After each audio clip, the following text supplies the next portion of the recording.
কয়েক টুকরো বরফ, হাফ কাপ মতো ঘি নিয়ে নিয়েছি। ঘিটা দিয়ে বরফটা দিয়ে ভালো করে ফাটিয়ে নেব।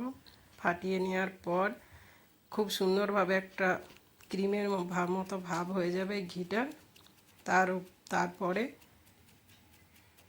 এটা ভালো করে ফাটিয়ে নিতে হবে। ভালো করে ফাটিয়ে নেওয়ার পর এর মধ্যে দেখেছো কি সুন্দর একটা ক্রিম ভাব এসে গেছে, একদম ক্রিম ভাব হয়ে গেছে।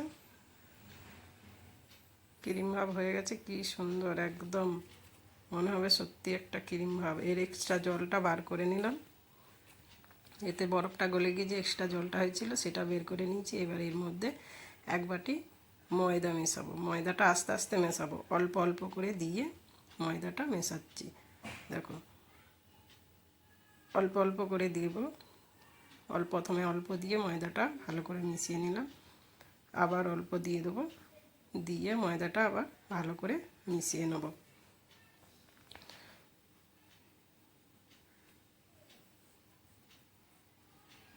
ময়দাটা কি সুন্দর ঘোলা হয়ে গেল, দেখলে ময়দাটা কি সুন্দর মেশানো হয়ে গেল একদম সুন্দরভাবে। এবার এতে দিয়ে দেবো জল। এতে 2 কাপ জল দেবো। 1 কাপ বাটি ময়দাতে 2 কাপ জল দিয়ে এটা জলটা সুন্দর করে মিশিয়ে নেব। জলটা দেখছো কি সুন্দর করে মিশিয়ে নিলাম 2 কাপ জল দিয়ে। একদম একটা সুন্দর ঘোল তৈরি হয়ে গেল, পাতলা পাতলা। দেখেছো একটা কি সুন্দর পাতলা ঘোল তৈরি হয়ে গেছে। বাস, সুন্দর একটা ঘোল বেনে গেছে। এবার এতে দিয়ে দিচ্ছি 1 চামচ মতো লেবুর রস দিয়ে দিলাম। 1 চামচ মতো লেবুর রস দিয়ে মিশিয়ে নিলাম।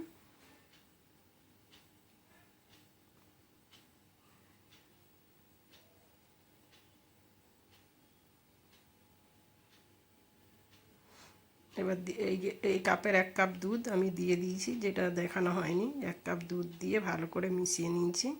এবার এইদিকে চুলায় একটা আমি ছোট গর্ত জায়গা নিয়েছি, যেটা তেলটা উপরে না আসতে পারে।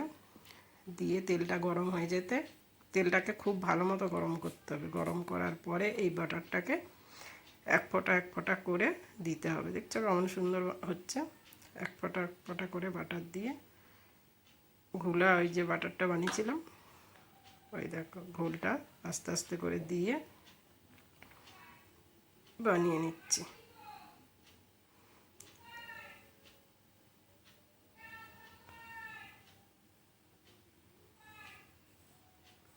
এটা টাইম লাগে, আস্তে আস্তে করে ঘোলটা দেওয়া হয় তো, তার জন্য এটা অনেকটা টাইম লাগে বানতে। ওই এবার এটা বাটারটা দেওয়া হয়ে গেল।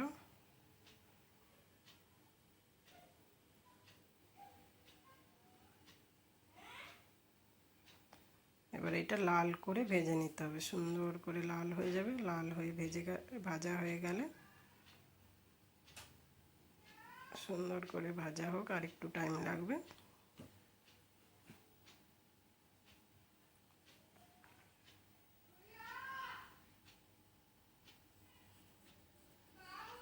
হয়েছে খুব সুন্দর লাল হয়ে ভাজা হয়ে গেছে।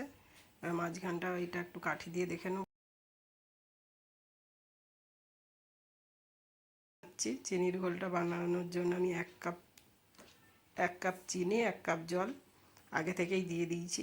চিনিটা একটা ভালো করে গুলে গেলে জলটা চিনির মধ্যে ভালো করে গুলে যাবে। গুলে গেলে ঘোলটা বেনে যাবে একটু বেশি। একটুখানি এই যে বুলবুলা ভাব এসে গেছে, বুলবুলা ভাব এসে গেলে এটা এবার বন্ধ করে দেবো আমি। বন্ধ করে দিয়ে এর উপরে 1 ফোঁটা লেবুর রস দিয়ে দেবো। হাফ চামচ মতো লেবুর রস দিলে হবে।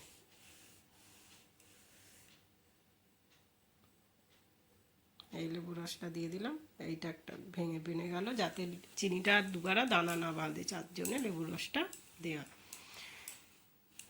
এবার ওইদিকে যে বাবরসাটা বানিয়ে রেখেছি, যখন খাবে গরম গরম তার উপরে ছড়িয়ে দিয়ে বাবরসা খেতে পারো। এই বাবরসাগুলো তোমরা স্টোর করেও রাখতে পারবে, অনেক দিন পর্যন্ত থাকে। ভালো করে এয়ারটাইট কন্টেনারের মধ্যে ভরে রাখা যাবে এটা। এবার এই দেখেছো চিনির শিরাটা কি সুন্দর হয়ে গেছে।